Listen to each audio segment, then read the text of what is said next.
Digital arrest फसव्या योजनांपासून सतर्क रहा, पोलीस अधीक्षक तुषार दोशी यांचे आवाहन. आजच्या काळात सायबर गुन्हेगारी आणि अंमली पदार्थांचा वाढता वापर हे समाजासमोर अत्यंत गंभीर आव्हान बनले आहे.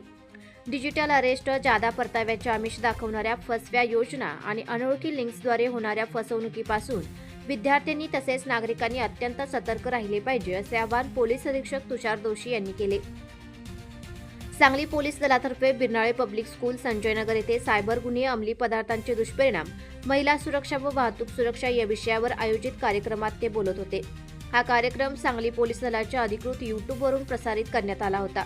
जिल्ह्यातील विविध शाळा व महाविद्यालयांतील सुमारे 19 ते 20,000 विद्यार्थ्यांनी या जनजागृती उपक्रमात ऑनलाईन उपस्थिती लावून सहभाग नोंदवला. आपल्याला माहीत नसेल, परंतु जो ट्रॅडिशनल क्राईम आहे म्हणजे चोरी, घरफोडी, जुन्या काळी जे दरोडा, याच्यामधनं जाणारी संपत्ती आणि सायबर क्राईममधनं जाणारी संपत्ती, याच्यामध्ये मला वाटतं आता जमीन आसमानाचा फरक आहे. हजारो कोटी रुपयेचं नुकसान मोठ्या प्रमाणावर सायबरमधनं आणि अँटी नार्कोटिक्समधनं समाजाचं होतं आहे.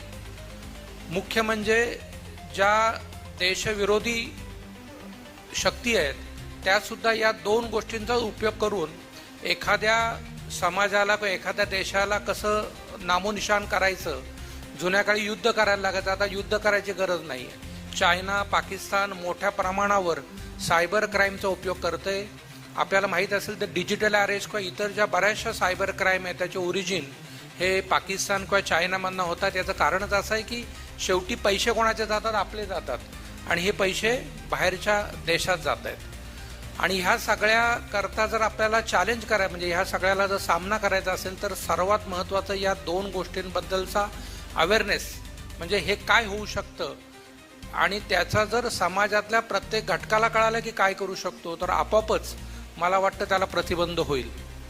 आणि आपला हा जो कार्यक्रम आहे ही त्याच्यातनं सुरुवात आहे.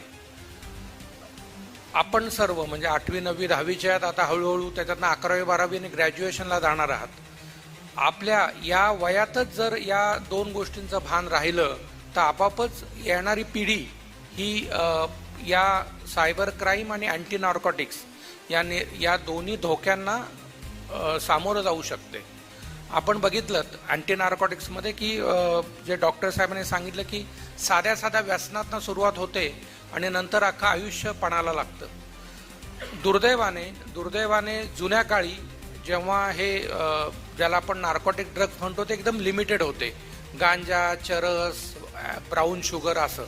परंतु आता याची व्याप्ती एवढी मोठी झाली, जे आपण ड्रग्स घेतो म्हणजे केमिस्ट म्हणजे मेडिकल दुकानातनं ड्रग घेतो त्याचा उपयोग हळूहळू आता मोठ्या प्रमाणावर व्हायला लागलेला आहे. आणि याचं एक कारण असं की म्हणजे आपण म्हणू नेट आणि सायबर याच्यामध्ये जी माहिती तुम्हाला लगेच होते की ह्याच्यातनं असं होतं, त्याच्यातनं असं होतं, मग आपण चेक करू आणि कुठेतरी ते पहिलं पाऊल पडतं आणि मग आपण त्याच्यामध्ये व्यसनाधीन होतो. त्यामुळे मला असं वाटतं की या अँटी नार्कोटिकच्या लेक्चरमधनं तुम्ही ॲज अ विद्यार्थी हा एक संदेश घेऊन जाणार असाल तर आपण या दृष्टिकोनातून पहिलं पाऊलच टाकायचं नाही आहे. पहिलं पाऊल टाकलं की तुम्ही कधी त्याच्यानंतर दुसरं पाऊल, तिसरं पाऊल पडेल याची तुम्हाला गॅरंटी नाही, आम्हाला गॅरंटी नाही.